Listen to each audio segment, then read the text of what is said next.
Bismillahirrahmanirrahim. Assalamualaikum warahmatullahi wabarakatuh. Perkenalkan, saya Muhammad Raka Putra Dimas dengan NPM 220605143. Di sini saya akan menjelaskan aplikasi metode numerik dalam kasus-kasus sirkular ekonomi bidang engineering sebagai tugas mata kuliah numerik, mata kuliah metode numerik. Oke, langsung saja. Pertama, saya akan menjelaskan metode numerik. Metode numerik adalah teknik penyelesaian permasalahan yang diformulasikan secara matematis dengan cara operasi hitungan.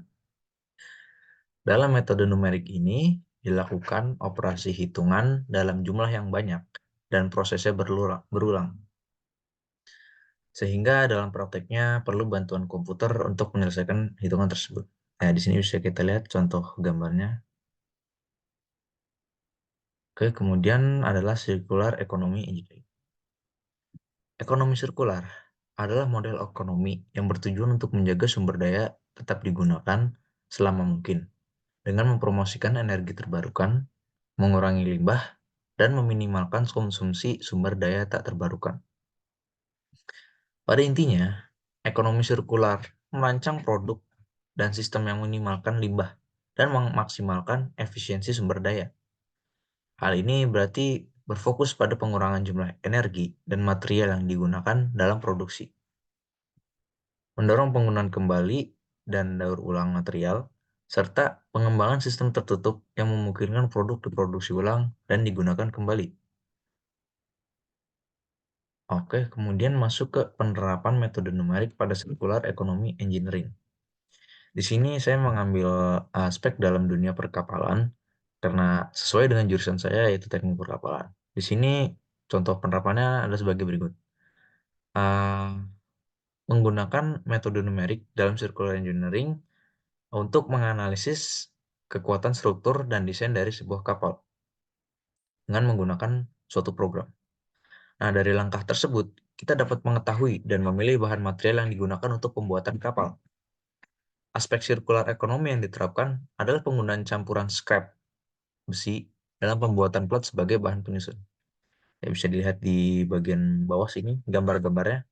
Dimulai dari menganalisis kekuatan kapalnya, kemudian memilih material yang digunakan, ini material yang digunakan, kemudian memikirkan scrap atau campuran untuk pembuatan plat besinya, kemudian dirangka kapalnya, dan akhirnya menjadi sebuah kapal. Dah, untuk penerapannya sendiri, saya menggunakan konsep Die 5, yang mana yang pertama yaitu conscious thinking. I'm conscious, selalu mengingat Tuhan dalam segala penyelesaian masalah. Dan penyelesaian masalahnya itu sendiri juga karena Tuhan, gitu, mengingat Allah. Kemudian ada intention, yaitu menemukan penerapan metode numerik dalam circular economy bidang engineering. Lalu ada initial thinking. Initial thinking sendiri di sini saya membagi dua, yaitu penguraian dan properties. Penguraian sendiri adalah masalah-masalah yang terlibat dalam penyelesaian masalah ini. Contohnya ada metode numerik, perhitungan otomatis, circular economy, dan juga bidang engineering. Dalam metode numeriknya sendiri, kita memikirkan bagaimana dan apa hal yang harus dilakukan untuk menghitung. Seperti contohnya menghitung bending moment atau uh, uh, keadaan hogging dan shagging dan lain hal. Dan perhitungan otomatis sendiri nanti dilaksanakan oleh softwarenya sendiri, bagaimana kita mengoperasikan softwarenya. Lalu ada circular economy sebagai pokok pembahasan kita dan bidang engineering yang sedang saya jalani. Lalu ada properties. Di sini saya menggunakan prinsip 5R, reduce, reuse, recycle, repair, and recovery. Lalu ada material. Materialnya ini apa yang akan saya pilih. Dan materialnya dibuat dari 5R tadi, dibuat mungkin sebagai campuran. Lalu ada gaya tekan dan tarik kepada keadaan shagging dan hogging dari si kapal. Yang keempat, ada langkah keempat dalam konsep Day 5 itu ada idealization, yaitu penggunaan software dan program untuk menganalisis kekuatan struktur. Software yang digunakan biasanya digunakan untuk perhitungan adalah Maxroof, ANSYS, dan juga AutoCAD.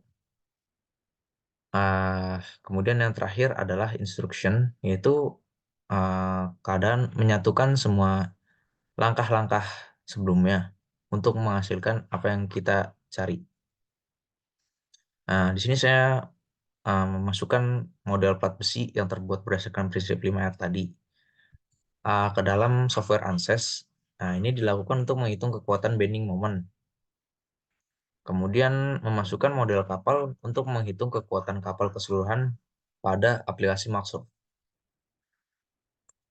Oke, sekian dari saya. Kurang lebihnya mohon maaf. Wassalamualaikum warahmatullahi wabarakatuh.